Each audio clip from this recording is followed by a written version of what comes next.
What's going on, guys? Truaz here with DownRightUpLeft.com. We're here with Nate from 3030, who is showcasing Cosmochoria, and we just got a chance to play it. I gotta say, it's pretty fun. You guys killed it. You're like the best players of the day, honestly. So, to that, I mean, I kind of passed the controller to Jack, and obviously, you know, I did most of the work, is what I'm trying to say. It's a tag. So, I mean, what's the game? What's it about? It's Cosmochoria. You're a little naked spaceman. You're traveling the galaxies and planting seeds on these planets to bring them back to life. And throughout the process, you're slowly learning this mysterious lore and ancient, what would it be? Confusing mystery that lies deep beneath the surface. But right on the surface, it's sort of like a quick arcade game. You pick it up, you're shooting bad guys in the face, and it's sort of a simple mechanic, easy to pick up and play, and it's sort of designed so that you slowly have the other deeper mechanics revealed to you over time, and you know that sort of establishes an engagement with the whole process, and then you start to come across these weird little mysterious artifacts and crazy NPC characters hidden throughout the galaxy. And yeah, it's like a weird, super weird mashup of genres and styles and bad humor. There was a couple of fart jokes in there, but we'll leave that out. We'll edit that out. That's okay. Yeah, no, there's a lot of different elements, like you said. I noticed there was some elements of like asteroids. Yeah. There's elements of when I first started playing. You asked me if I played Hotline Miami, and just with the double stick and it's the first thing that comes to mind in terms of like that sort of gameplay. If you're playing with a keyboard and mouse, obviously totally different, but with the gamepad, yeah, it's like a nice sort of arcadey feel. Yeah, and so yeah, basically, I mean, there's tons of little characters. Obviously, they're all unlocked, but however, I would imagine you would have to build to them.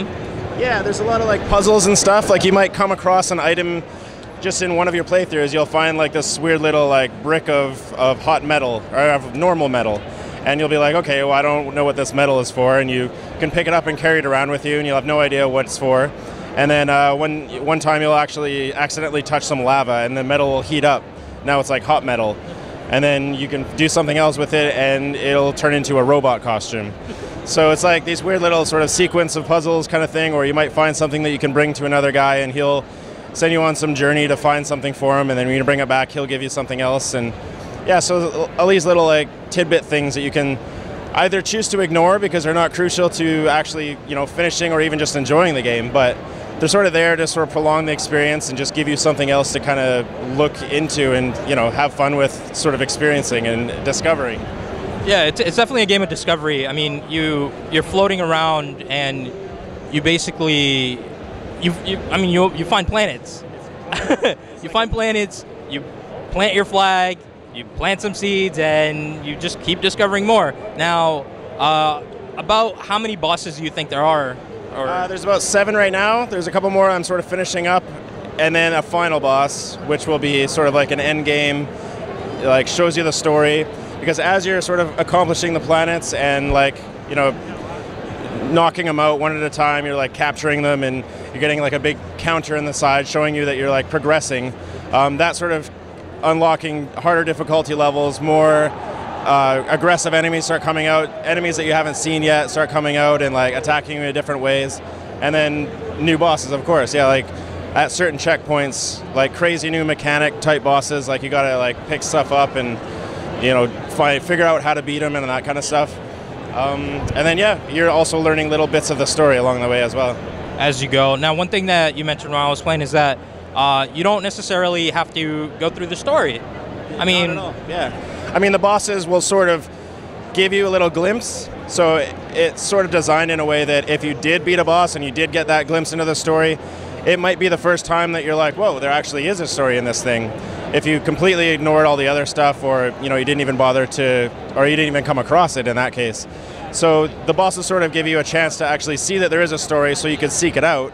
But yeah, like if you find a little hologram pod on a planet, and you know that it's going to give you some weird message from an ancient time, and you don't give a crap, then you just ignore it and move on. And kill things instead. Kill all the things. That's you know what?